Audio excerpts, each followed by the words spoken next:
So should we get started? I think so, yes. I know all of you guys, so I'm not going to do my regular spiel.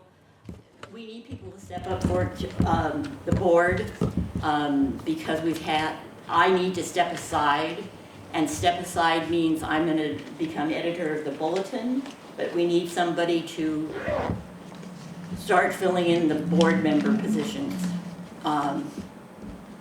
So if you know of anybody, we need organizers primarily.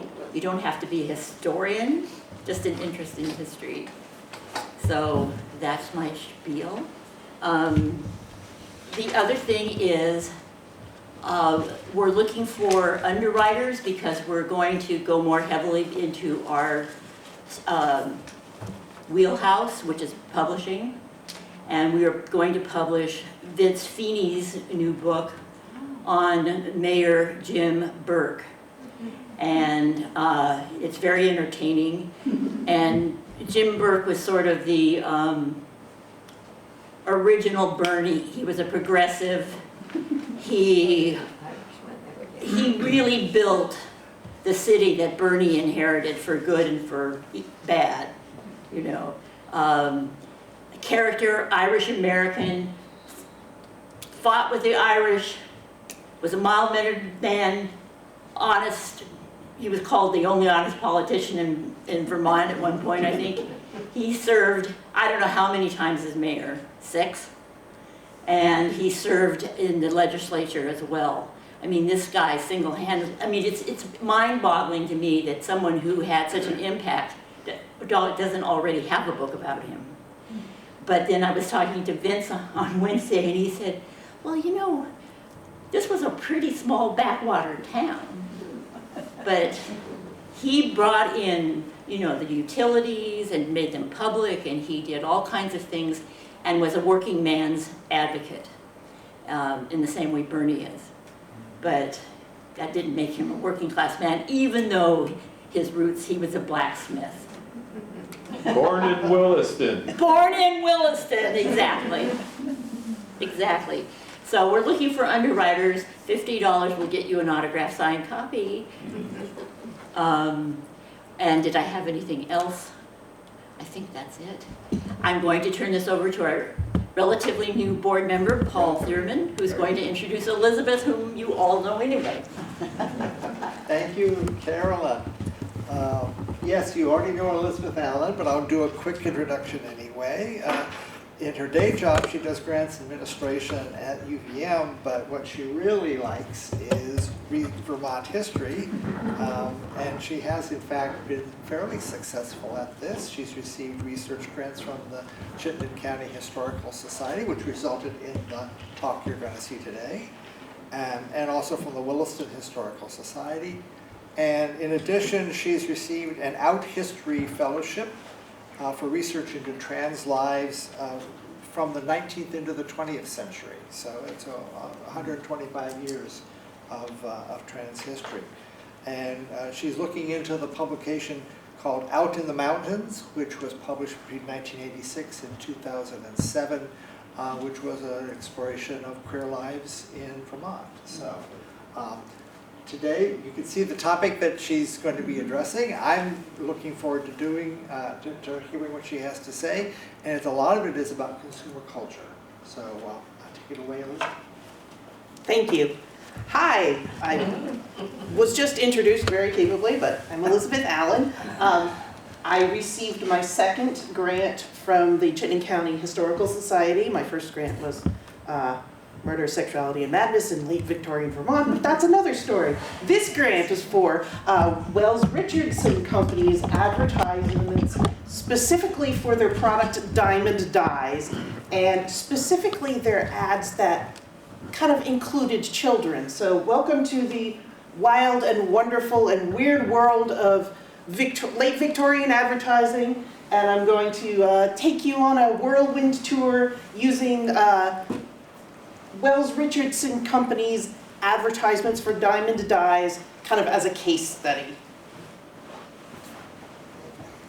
I'm going to give a little bit of context about the Victorian consumerism boom. give an overview of Victorian advertising, talk about a little bit about the development of kids as consumers during this time, and then move into a more specific discussion of Wells Richardson Company, their Diamond Dye ads, interestingly, kids' responses to these ads, and then who cares, you know, besides me. Hopefully at the end you will appreciate too why this is a fascinating subject. So this right here is the image that really started my research. It's a trade card.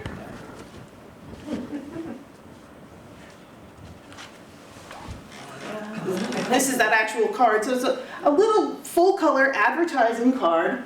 And you can see that the kid is having a lot of fun completely dunking the doll, and the extremely pissed off cat. The mom's expression is just classic. So as a person who customizes dolls, this card, I found this card very appealing.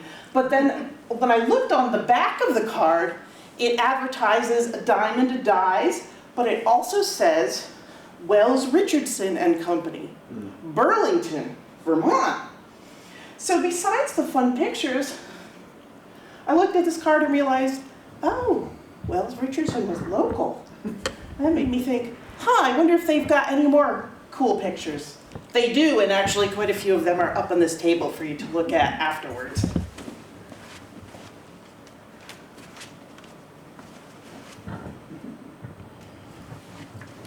So that was kind of the inspiration. Then my research took me into kind of understanding the Victorian age, which was about, we're talking like approximately 1840 to 1901, the reign of Queen Victoria, as really the consumer age. The Industrial Revolution, as we know, made easier and inexpensive ways to produce products, which meant people could produce more products, which meant, oh well, now we have to do something with these products, we've got to buy them. So the Industrial Revolution really spurred mass marketing, mass consumption, mass production.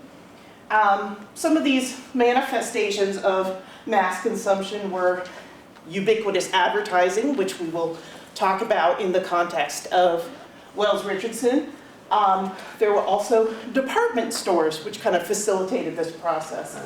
Basically, department stores were based on innovations made in the 1860s by a New York City wholesaler, and those innovations were fixed prices for the goods, high stock turnover, so you could sell massive amounts of mass-produced items, and having the goods organized by departments.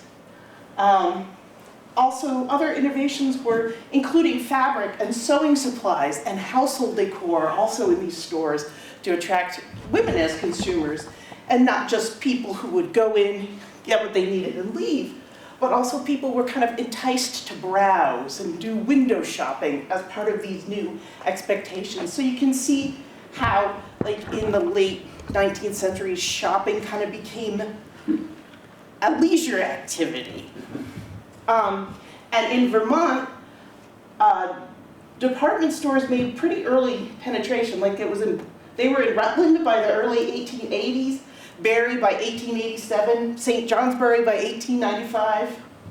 And as part of this consumer boom, we also saw increasingly commercialized observances of holidays.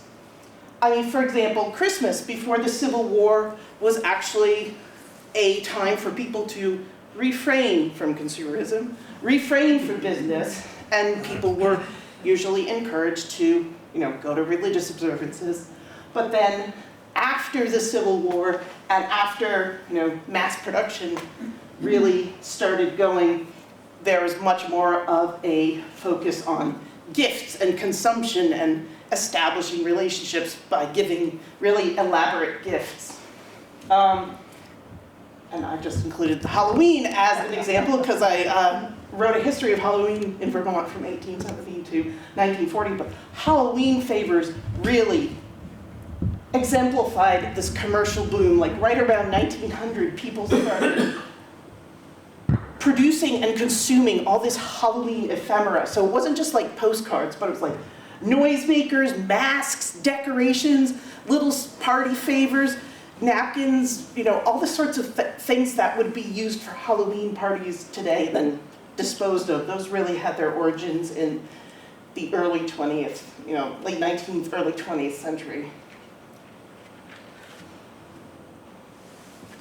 So with this kind of in mind, where we're thinking about people who are really excited about shopping, people who are really excited about making things, people really excited about consuming things, another part of this equation is Victorian advertising, which of course boomed and expanded in different ways during the late 1800s.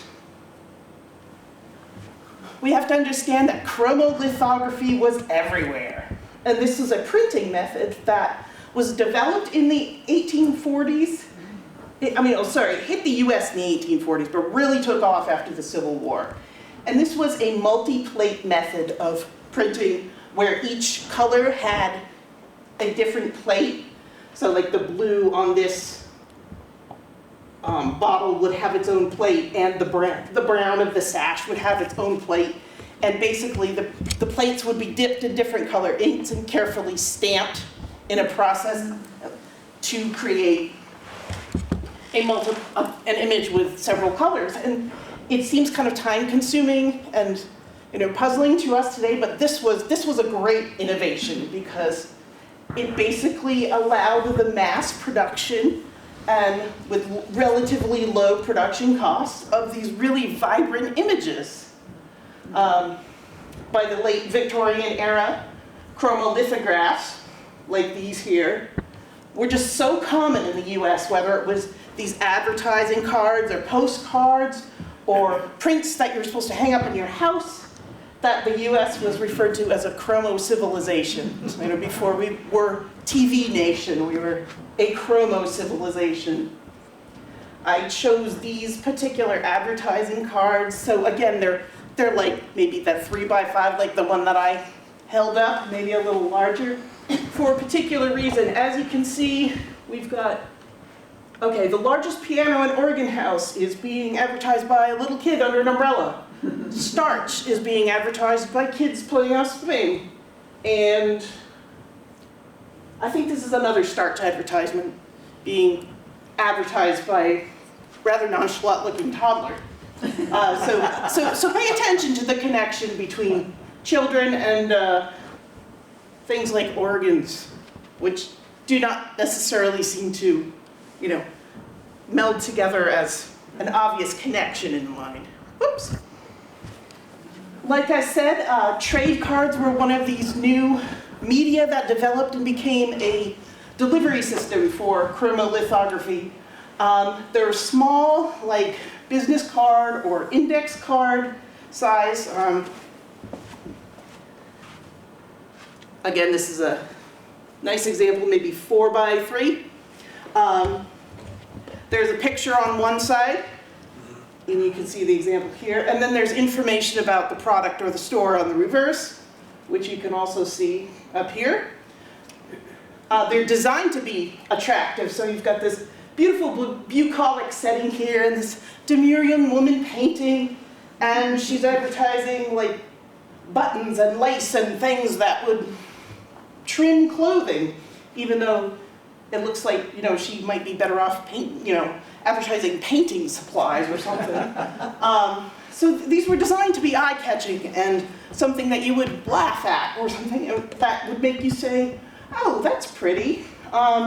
They were often suitable for framing. And I mean this seriously. Victorians really loved to collect, and they loved to collect these cards, and you can see scrapbooks in libraries and museums filled with cards like this. I mean, not necessarily just the funny ones, but ones with all sorts of things on them. They're just like, wow, this chromolithography is really cool. I'm going to collect as many as I can, because these cards were often free.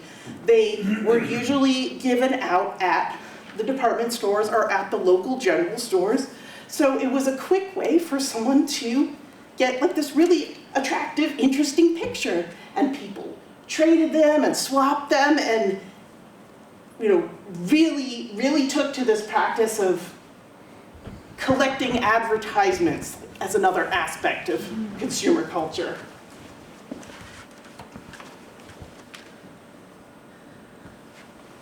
They were also advertising booklets.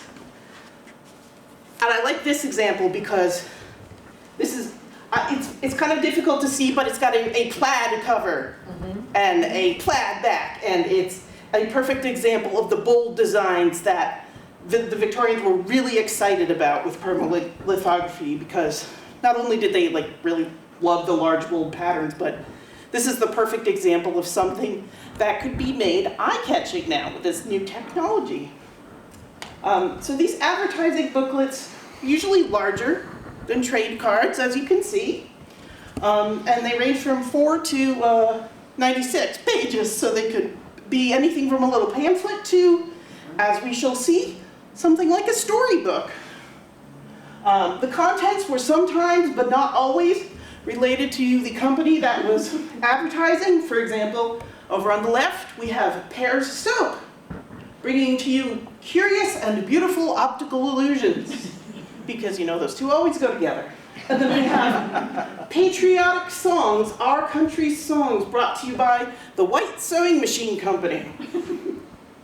And then we have jingle jokes for little folks, brought to you by Hires Root Beer, naturally.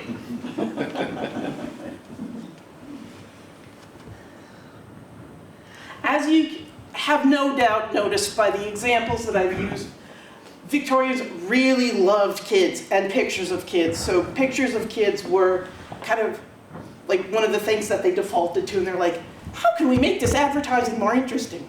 I know, let's put kids on it. So from left to right, we have some examples of images of children being used to advertise things that we might be puzzled about.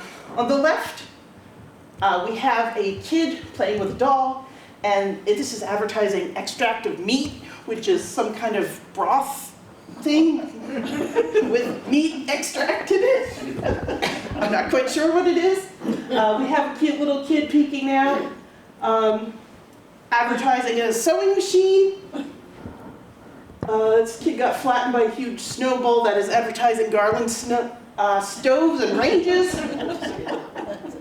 And when you go frolic outdoors, you always associate children with insurance companies, right? So no matter what the product, kids were used pretty indiscriminately in ads. For example, and kind of by extension, Victorian advertisers deliberately made ads appealing to kids, even if kids were not the target consumer. And this is a perfect example. These are paper dolls from 1894. Cool, free toys, right? I should note that the cool free toys are advertising Hood's sarsaparilla, and this is soda being sold as medicine.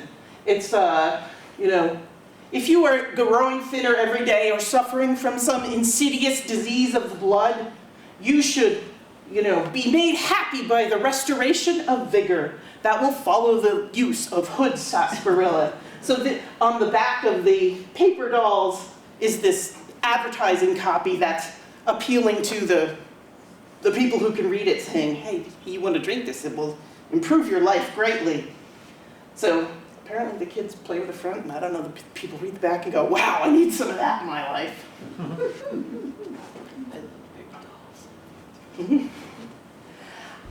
So we've seen a lot of images of kids, like using the concept of youth to advertise, and we've even seen some images and some means of advertising where the advertisements are like toys for kids to play with, and we'll talk about some further when we're talking about Wells Richardson. But I just want to talk a little bit about kids as consumers during this time. Nowadays we kind of think of kids as, obviously they're consumers. Toys are being advertised to them, cereals are being advertised to them, all sorts of things are being advertised to them, but it wasn't that way yet in the late Victorian era, which I'm going to focus on. So kids were obviously considered a distinct group, and you can see this because there was a development of kids magazines, like right around the Civil War era. Kids books became really popular, and obviously there were kids toys, but we have to remember that advertising and marketing, which are such ubiquitous forces in our lives today, were much less developed in, maybe not in their infancy, like I said, but like, for example, the rise of chromolithography indicated that clearly color was really interesting and it kind of sold, but there weren't any systematic studies that said, like, I don't know, what catches the eye the most, or, you know, what colors are bound to, you know, what colors do people associate with wealth or something like that. For another example, periodicals existed by 1895, like art in advertising, and which I'll touch on later actually. And that was full of like anecdotal reports of, say, the effect of poetry in advertisements. But it was just like, oh, you know, I saw this booklet with a poem in it, and I heard one person thought that poem was really cool, sort of thing. It was not like the Journal of Marketing did a, you know, double-blind study.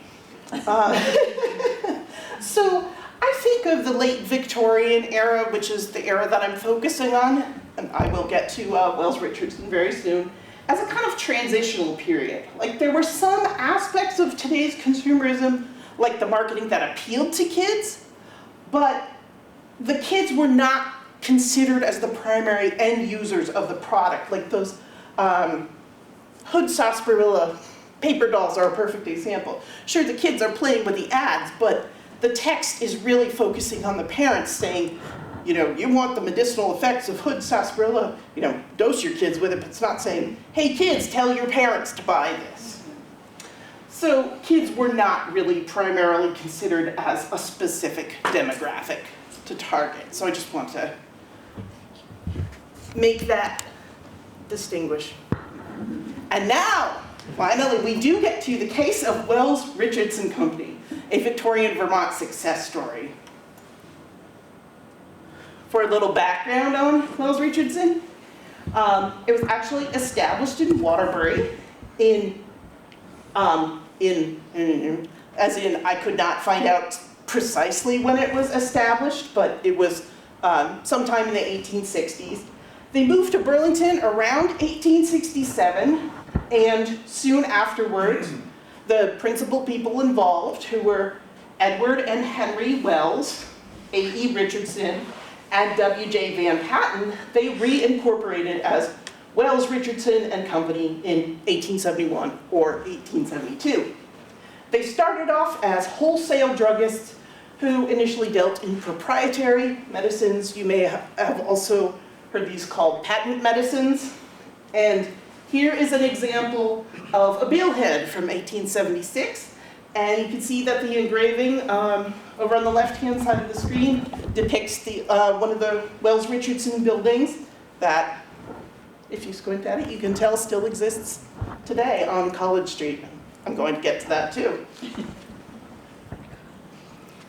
So like I said, Wells Richardson sold proprietary medicines, also known as patent medicines, also known as things that flourished in an unregulated marketplace. And now we laugh at these and we say, oh, haha, there couldn't be any particular panacea that would cure everything from, you know, warts to cancer. But these really appealed to people at the time because we have to remember germ theory was just coming on the scene in the 1880s. And so medicine was a really risky enterprise. People, you know, saw these cures, especially because they were vegetable, or they were herbal and wholly natural, and they were seen as safer alternatives to dangerous and sometimes deadly professional medicine. So here's a perfect example. Kidney wort, one of Wells Richardson Company's most popular compounds. It's advertised as a safe, permanent cure for all kidney diseases, dialysis in a bottle, I guess. But notice that the ad says that it is mild but efficient, harmless in all cases. And so to someone who might have seen, or might remember, say, relatives being bled, or who might have seen someone die from an infection, from an infected cut or something, reassurances like this might make them put their stock in these proprietary medicines. Another proprietary medicine was Payne's celery compound. Pay attention to that particular name, which was supposedly an effective cure for neuralgia, kidney ailments, rheumatism, indigestion, nervousness, and many more things detailed in this advertisement. These proprietary medicines were often sold via testimonials, and I excerpted a little bit from one of these testimonials where this person says, "I am in my 64th year. I have been afflicted in several ways. Could not sleep, had no appetite, no courage, no brains, no heart. Low spirits. I commenced using Payne's celery compound and felt relief from the third day after using it." They were also including their names and their locations to kind of give a sense of authenticity. Like maybe you two could write to those people and see if they'd actually experienced a miraculous improvement with the celery compound. Besides those two medicines, Wells Richardson Company also sold, it's kind of a grab bag of things, lactated food, a baby food, powdered baby food, including lactose, wheat, barley, and oats. Improved butter color. This was very important because it did not go rancid and did not make your butter taste weird. Apparently other grades did. They also sold diamond dyes, which we will get to later. Lactated food allegedly cures infant cholera. Improved butter color never goes bad. I kind of believe this about more than I believe that. Business boomed with these proprietary medicines and butter dyes, etc., thanks in part to the aggressive marketing that Wells Richardson put out. They started marketing in earnest in 1877 with $4,000 worth of promotions for butter dye, but they really quickly ramped up. In 1881, they spent $150,000, yielding over $500,000 in sales, and by 1893, they were spending $500,000 on marketing and yielding $2 million in sales. I just included this picture because I like it so much. One of the marketing items for diamond dyes were these dye cabinets that would stand on storekeepers' counters. And so people would go up to pay or to ask for goods. They'd see this brilliantly colored image of kids frolicking, and the encouragement, it's easy to dye with diamond dyes, and they could open up the cabinet and pick out whatever packets of dye they wanted to buy. And these go for so much on the antiques market. Which is why I don't have one to show you. However, business was not always booming for Wells Richardson and Company because the Pure Food and Drug laws of 1906 really changed the marketplace and kind of put a damper on things. These new laws mandated product testing and ingredients lists. And when they tested Payne's celery compound, for example, they apparently did not find any celery. It actually turned out to be between 18 and 21% alcohol per volume, which is why it's going bottoms up there. I mean, no wonder it made people feel so great. With these labels with the ingredients labels and with proprietary medicines being less profitable, Wells Richardson focused on diamond dyes, which started in 1890 with aniline dyes for fabrics and clothing, so you can see some dye packets over at the left. They also eventually included ink, paint, crayons, and Easter egg dye, advertisement for which, is that right? And they ended up being one of the country's most successful dye brands between the 1890s and 1920s, if not like the most successful. Despite that success, however, Wells Richardson was purchased in 1922 by Sterling Products. They hit hard times like many other companies during the Great Depression, merged with Cummer Products around 1940, which moved all the sales operations and staff to Ohio. And because the company headquarters had been in downtown Burlington, that boom was over by 1940. We've got a headline from the September 9th, 1940 Burlington Free Press.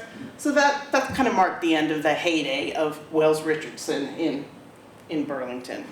But the buildings are still there. As you can see, this photo of the Wells Richardson building on College Street in Burlington kind of anchors the what is known today as the Wells Richardson Historic District, and still exists, including the 1883 Wells Richardson building shown below, which was their former main office and lab. Now we get to the star of the show, a selection of ads for diamond dyes. This kind of looks dull and drab, but this is an advertising booklet. I've got an example right here. This is one of their early pieces, so it's monochrome. It says basically, economy in dressing, sensible advice to sensible women. So the target audience is obviously the women who Wells Richardson hope are going to use the dyes, and they're going to be economical by freshening up old or faded clothing using diamond dyes. Inside we have lists of colors, and we also have, what colors you can use on what materials and how much you'll need to dye a certain amount of particular fibers. There's the picture of the kid playing with the cat again. And as you can see, it's saying it's easy to use, it's easy to dye with diamond dyes and a child can use them, but it's not saying, hey kids, dunk your cat. In fact, the kid is not is not using the dye appropriately. Along with the advertising booklets, we also had specific kinds of advertising booklets, like this almanac and household guide from 1888. So you'd have this, chromolithographed front cover, and inside you'd see some advertising text for whatever they wanted to advertise. But then you get pages over here where you could keep a memoranda of your sales and the prices and amounts, and so learn to be economical. Or you would get some information about when the sun rises and sunsets. So they were trying to get into people's homes by saying, hey, we've got some useful information for you farmers, and some useful advertisements too. Here's one of the perfect examples of a trade card that's targeted toward kids. So that's Mary and her little lamb, and you can see in the front of the card, it just looks like a black and white illustration. But if you flip the card over, what you get is blocks of color.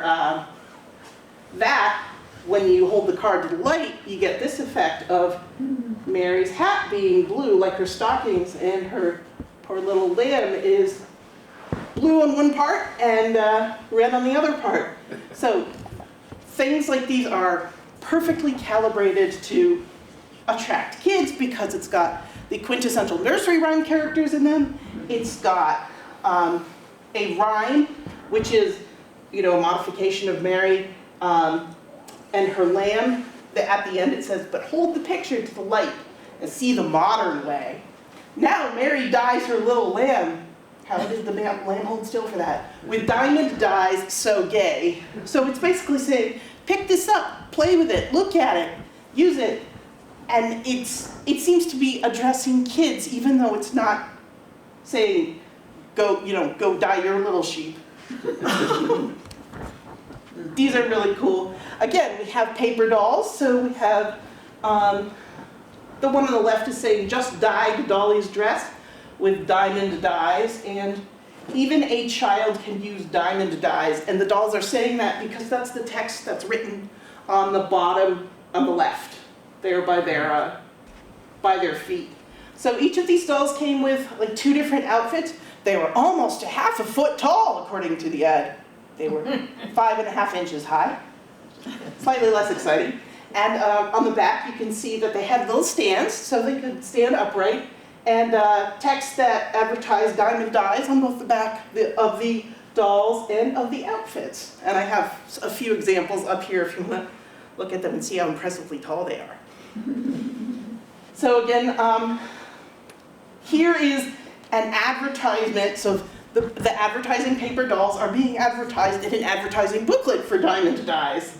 And it basically says the set consists of 6 dolls and 6 extra dresses. It will be mailed anywhere for 4 cents and stamps. So this was a way to, encourage interaction, get on a mailing list, and, of course, get the kids playing with advertising product. This is fun too. This is a capable cat, an advertising booklet from about 1890, and it is a kind of inversion of unlucky black cats. Mrs. Longtail Teaser, who's the one with a little hat on, she has a bunch of white kittens, but she dyes them black with diamond dyes because she wants them to be stylish and sophisticated, which is why they're all running around so happily over here.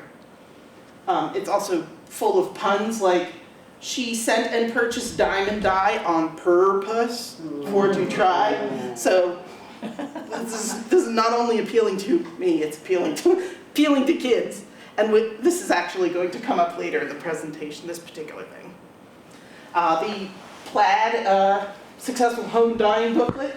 I thought this was interesting because the white cat being turned black also showed up in a marginal cartoon there. I'm not quite sure if the cat jumped in or was thrown in or fell in, but it's like very comic strip sort of adventure going on over there. Poor cat. In terms of, like I said, there was Mary and Her Little Lamb, so a nursery rhyme character that was reframed to promote diamond dyes. Diamond Dye returned to that concept with nursery rhyme pictorial, this wonderful picture of the old women who decided to wash all the kids' clothes at once, which was certainly an interesting decision. But the chromolithography just really pops. And as you can see, each rhyme features familiar characters. Jack and Jill dressed to kill, went sailing on the water. Jack fell in up to his chin, and Jill came tumbling after. Their clothes were wet as they could get, yet not a garment faded. Their mother wise used diamond dyes, of that I'm quite persuaded. For diamond dyes will never run, as other colors might have done. A little bit later, we have another, advertising booklet with this full color picture designed to appeal to kids. It's got these 4 girls, each of them kind of representing a season and saying, oh, my mom spiffs up my clothes with diamond dyes for this season and for that season. Got cute little illustrations of them frolicking. I love this one, 1907, from yet another storybook-like advertising booklet. So teddy bears go fishing, they get dirty, they make a mess, they suffer corporal punishment, then they have baths. And then for some reason the mom adds diamond dyes to the bathwater and the bears turn different colors. And we have a picture of that on the next page. Look at the pink one's expression. It looks like this one's being wrung out like a towel. You see why I wanted to research this. These images, just as they would attract kids and adults and collectors in the 1880s and the 1890s in 1907, so they're still very vibrant and interesting today. I like this, bunny tale of diamond dyes. So those 2 rabbits get bored and then dye themselves red and blue, as you do when you get bored. with diamond dyes, and I chose this picture because Bunny Gray is reading the Diamond Dye Annual from 1909, which is an ad booklet aimed at adult consumers. So they were cross-referencing their marketing, which I like. It's probably writing saying, "Please, can you send me my own copy? The other one's hogging it." So I have given you an overview of advertisements that were seem to be targeted mainly at adult consumers, like the Almanac, but also some that seem to be attracting kids, like the paper dolls and the Capable Cat booklet. So I wanted to talk a little bit about the effects of these ads, at least from some anecdotal evidence. A Capable Cat, my copy, which I have here, was given as a Christmas gift from an older person to a kid.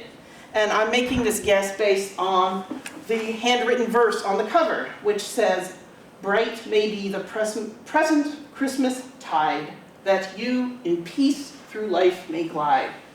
So what's interesting about this is that the givers looked at this advertising booklet and thought, okay, this is an appropriate gift for a kid, and was clearly not thinking, oh my gosh, this is branded. I don't want to perpetuate, diamond dye mania in the house.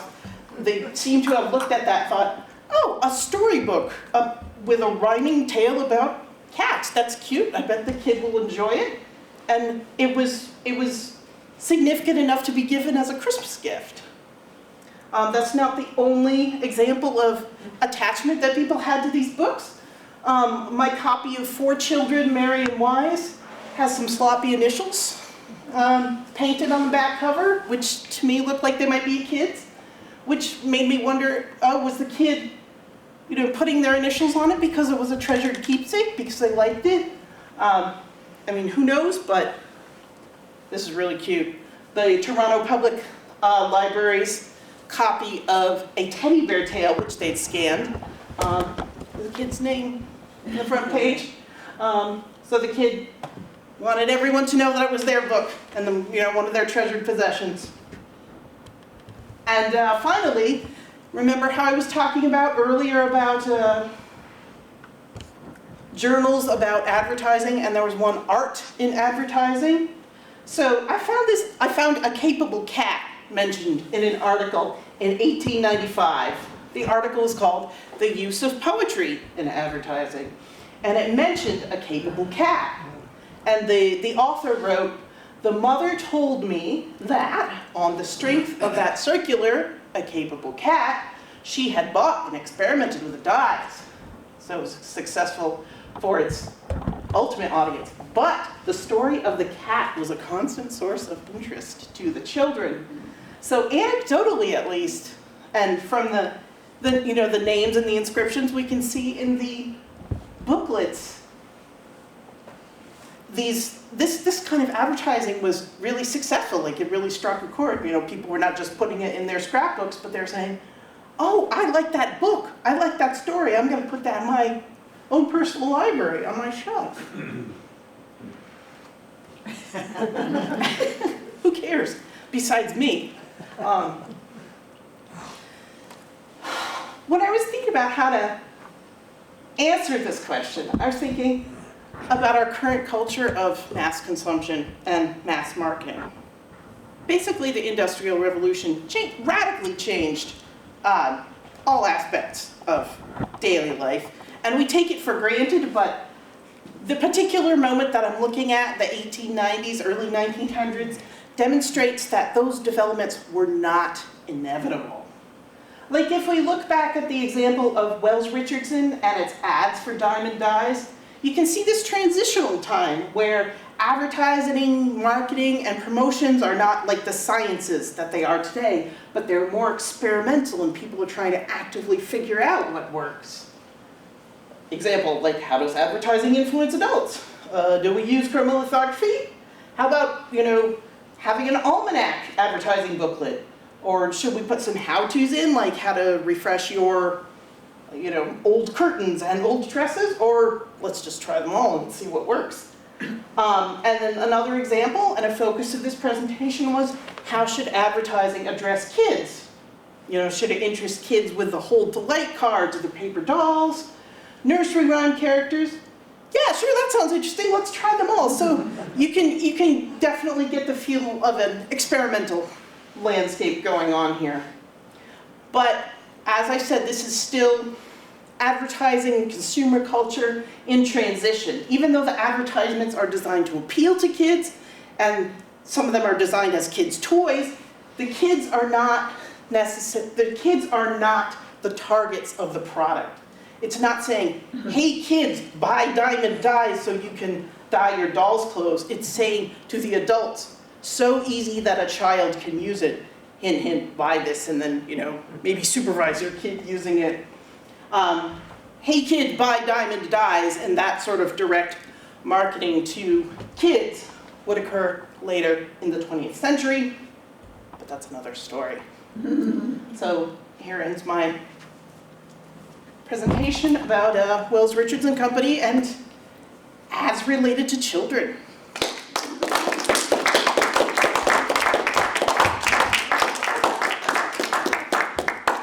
I will gladly answer questions. Yes. Main sources of information, what, you must have hit one or two sources that really brought it together for you. There's some really good business directories and promotional materials, like things that people would call, you know, business fluff from the 1880s and 1890s. That's where I was getting that marketing information about their budgets and expenditures. But in terms of, let's see, sources for information about commercialization, it's just basically books that are saying, like, the development of holidays over time, like how holidays are observed, or the development of department stores. So I can't remember off the top of my head because it's been a while, but there are obviously books about these developments of advertising and consumer culture. Well, I'm thinking specifically about the company. Now, you have two people sitting in the front row of this room who are very interested in what was going on in Burlington many, many years ago.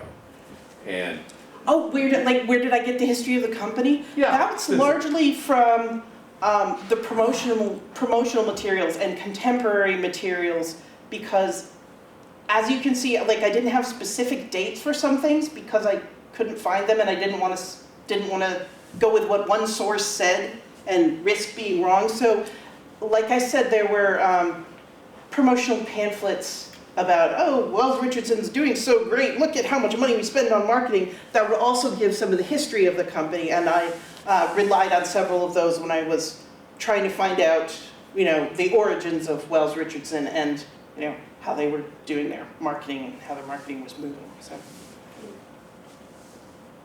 yes. I mean, they also advertised for opium and heroin as medicines at the time. When we were coming here, I said to my husband, we're going to a presentation about the company that turned everybody into drug addicts. Yeah. But there's one ad in there that really sticks in my mind because it's so different from all the rest. And I don't know what you think about it or other people think about it. And that's the one with the kid being squashed by the snowball. It's so much different. And I'm trying to figure out why they were. I know that, like, elites in the Victorian area they were the vulgars. So it made me think, it's okay to, like, squash somebody who was considered, you know, a vulgar? I don't understand that one. Anybody else? It's just the way kids play.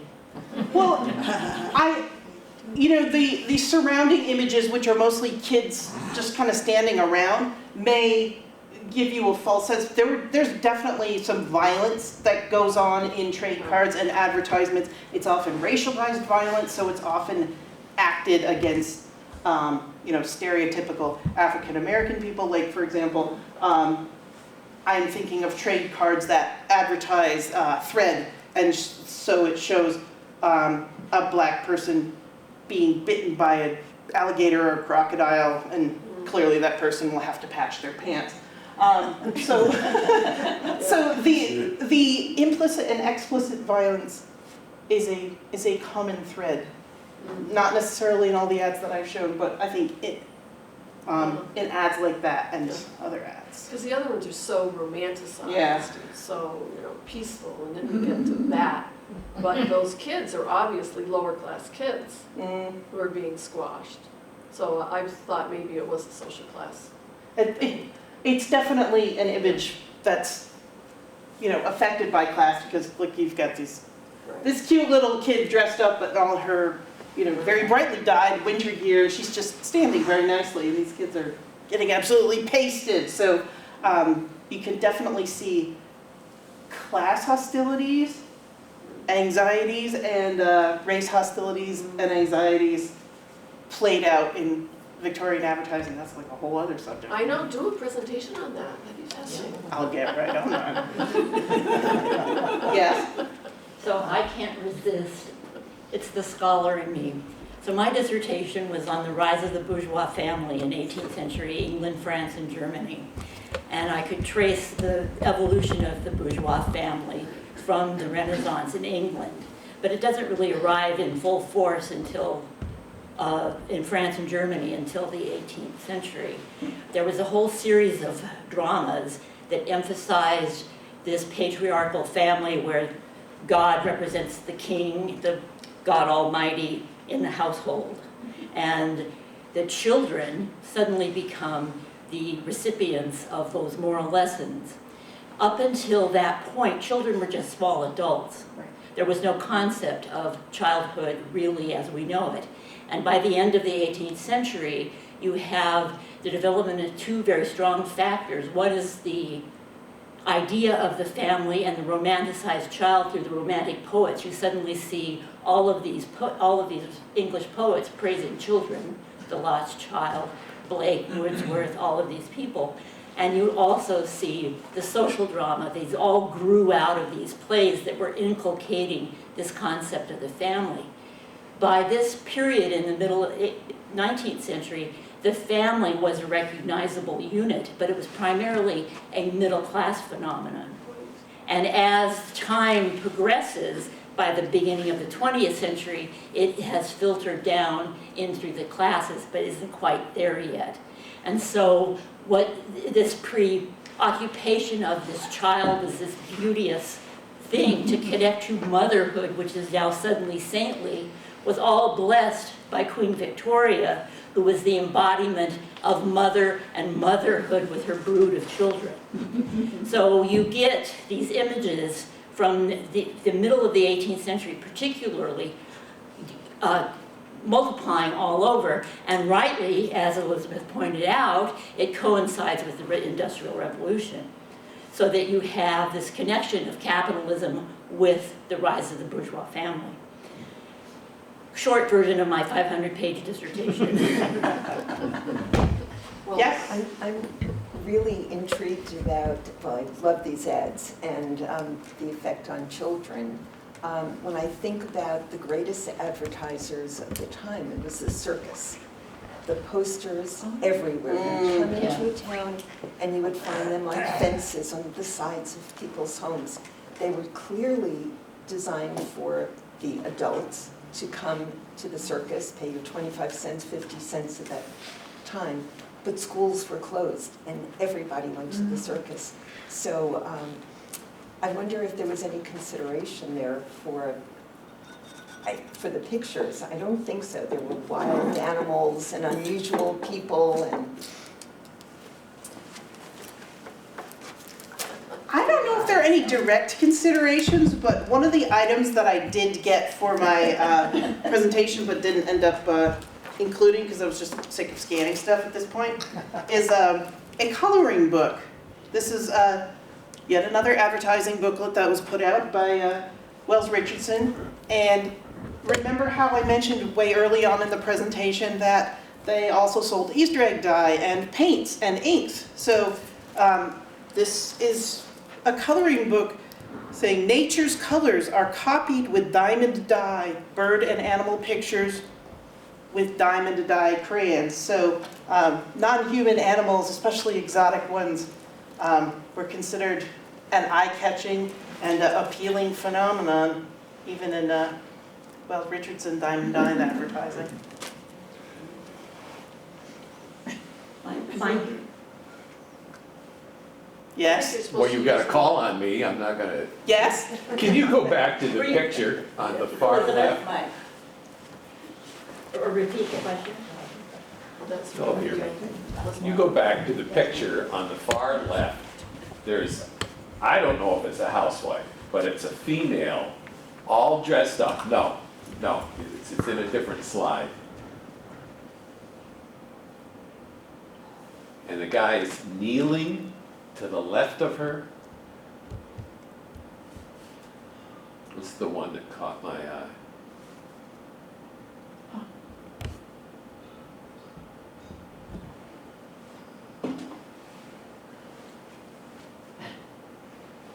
You made it up, Richard. Yeah, right there, Oh, there. right Oh, there. the little messenger person Yeah, yeah. delivering the, Is that supposed to be a housewife? I mean, look at how she's dressed up, you know, and With a fan. the other thing that caught my eye, there's a bit of skin showing. You know, and this is the Victorian period. Of course, she's got. that's an accurate fashion though. There was some décolleté showing. And I think what you're seeing there is kind of an image of upper class gentility that's aspirational. So if you purchase this, you know, if you purchase diamond dyes and use it on your clothes, you too will look as brilliant and classy as this woman here, and you too will receive the services of your servants who will bring you compliments of Wells Richardson cards. So I think there's some wish fulfillment going on. That's a messenger boy? Yeah, that's Is a that what messenger that is? boy, yeah. Okay. And she wasn't gonna be using this product, her servant's gonna be using it. The Particularly plan dressed for like that. Exactly. that, it's not for amplification, it's to pick it up on camera. So you need to bring it to the person. I think I can probably be heard. It's not about that. It's not about volume. All right. It's about the video. Okay. All right, my question has to do with, did Wells Richardson print these? And did they sell their dyes to other printing companies? Because there are a lot, I have quite a few old postcards that have this same cast to them, the same colors.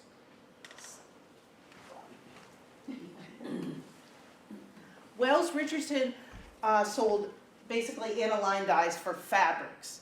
So they didn't sell printing inks, although they did sell Easter egg inks and crayons and paints. But in terms of printing, they had their own print shop, part of that Wells Richardson complex in the College Street area of Burlington includes a building that was their print shop, and they printed all this voluminous marketing material on site in that complex.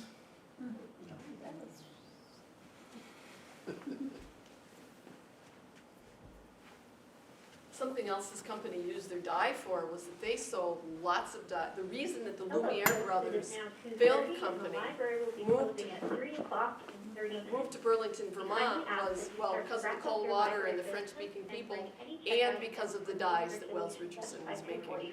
So they sold a lot of dyes to the film industry, which now is the Burlington Beer Company. We hope to see you soon. Can she repeat that? I couldn't Yeah, understand. do that again. Please repeat, I couldn't understand the words. I don't hear So there were Lumiere brothers who were making films in France, and they were looking around the world for a place for a new company because of tariffs. And they went all over the US and Canada, and they chose Burlington for their new company, which is now the Burlington Beer Company on Flint Avenue. They chose Burlington because the cold water from the lake, the French speakers, and the dyes that Wells Richardson was making. They discovered Wells Richardson when they were looking to Montreal to put their company, and they said, we want to talk to the head honcho, and they said, well, you have to go to Burlington, Vermont. So they came to Burlington, and the rest is history. I think that Burlington was either the top city for making dyes in the country or in the top few. But we were definitely at the top. And who knew? So, I think that announcement was to remind us that we should start clearing up and clearing out. So I'll take one more question. And then if you're interested in local history and people making bad decisions. Local history, true crime, people making bad decisions. You can purchase copies of my latest book, Dangerous Characters, The Life and Crimes of Williston's Notorious Outlaw Duo. But one more question. Are they, is it about them? Yeah, I have an observation and a question. I'm familiar with trade cards from mostly the patent medicine side, but one of the things that they were also found in was cigarette packages, because that was an enticement for especially kids to buy cigarettes and smoke, and to get all the cards on a particular thing. So my question is, I noticed that many of the Wells Richardson ads were marked Toronto Public Library. Can you tell me a little bit about that collection? I got some images from there because I wanted to find some images from these rarer things like a teddy bear tail. And apparently the Toronto Public Library has a wonderful online library, just like the Boston Public Library does, of public domain images, including lots of advertising ephemera, and including these really brilliant high quality scans. So, Great. If you're researching and you're looking for primary source documents like especially advertising materials, those are two great sources. Thank you.